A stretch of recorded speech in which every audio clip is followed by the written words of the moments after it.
it appears there is no end to the amount of money looted by Nigeria's former maximum ruler, the late Sani Abacha.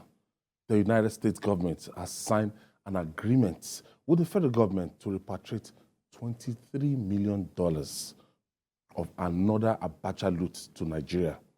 The agreement for the return of the stolen funds, which is tagged Abacha 5, was signed at the office of the Minister of Justice and Attorney General, Abubakar Malami.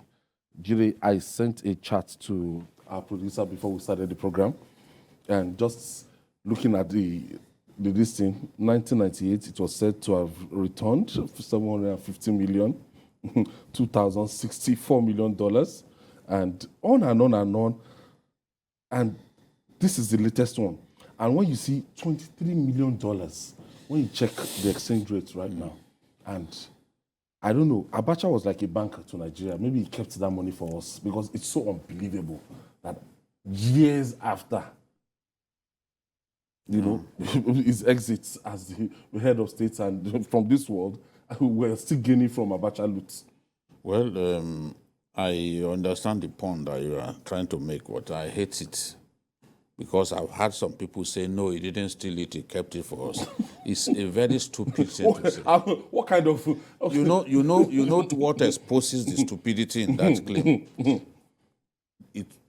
They even went to court trying to stop Nigerian authorities. That's his family.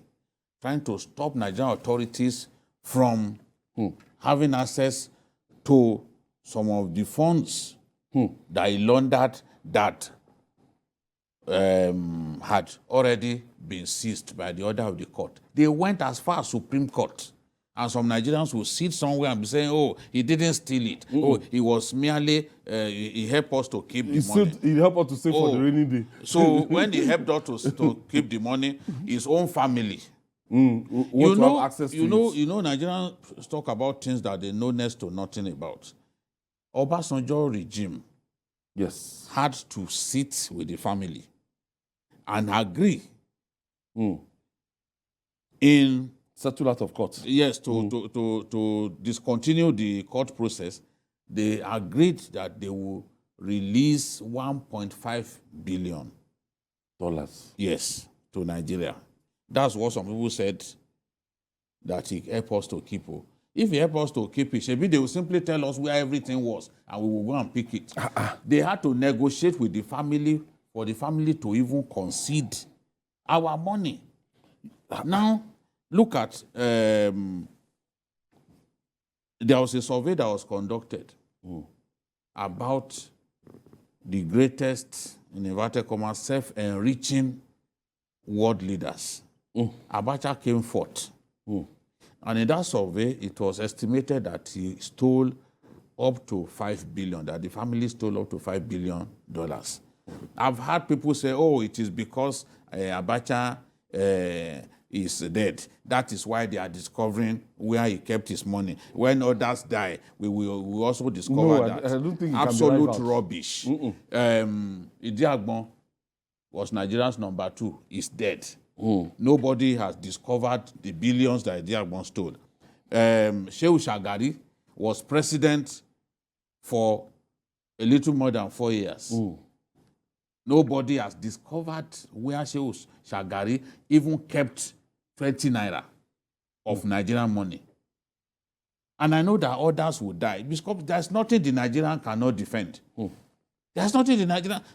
if the Nigerian likes you, as far as he's concerned, you smell like roses. That even if you are as clean as a sewage pit, if the Nigerian likes you, he will keep saying, there's nothing that you've done wrong. Abacha kept money for us. Going to town like Jersey, Switzerland. That is why, with this kind of looting, why should it be strange to you that we are discovering that an accountant general helped himself to over 100 billion. Now we are talking about settlement out of court. Many years down the line, some people will come and say, no, he didn't steal it. TFCC lied against him. Even when money is returned. We've seen, there's nothing that can shock us anymore. in this country, corruption has become become like breathing in and breathing out for us as a people. It become part of us. It's in our body. That's why people will see something that is a travesty and they will listen to practice liars telling us that he helped us to keep it somewhere. Didn't we have foreign reserve? So if we kept our money in our foreign reserves, a foreign country will come and then pack it before our eyes. So we have to negotiate with these countries. All this rubbish talk that people, they think they are making sense, but they're not making any sense. Some people say certain things that even questions the education that they claim that they have. That it's possible for someone to help his country to save money abroad. Rubbish. It's good for us anyway that at least we discovered what is told. We use some of the money for the second Niger Bridge. We use some of the money for Lagos-Ibadan Expressway. Where would we have found money?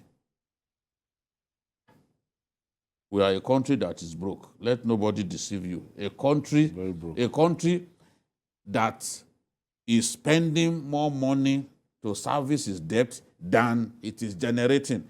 That is the definition of lack of sufficient solvency. What is the definition? You don't. So we need to now come to a business and finance class where Professor Doyin will now sit in front of us and say, no, this is actually not being broke. When you make what you are making in terms of revenue, 118%. Your debt to revenue ratio is 118%. It's so elementary. We even came first in the world in terms of debt to revenue ratio. These are, you see, facts are the tools of our trade. I always tell people, it is a man who has not got facts that you can easily bamboozle him, deceive him, and push him away. Facts are the tools of our trade. With the facts that we unleash, people have no choice. They know what to do. They will choose what to believe between falsehood and the truth. One other thing I want to ask, during the military regime, I don't know how it was easy. Was it printing money through CBN? Was he getting the money from CBN to take out of the country? Who can ask him? Who can ask him questions? You want to die? That's true. No National Assembly. Have you watched a Peter Doche movie before? When one guy was ranting, was threatening, he said, do you want to die? Okay.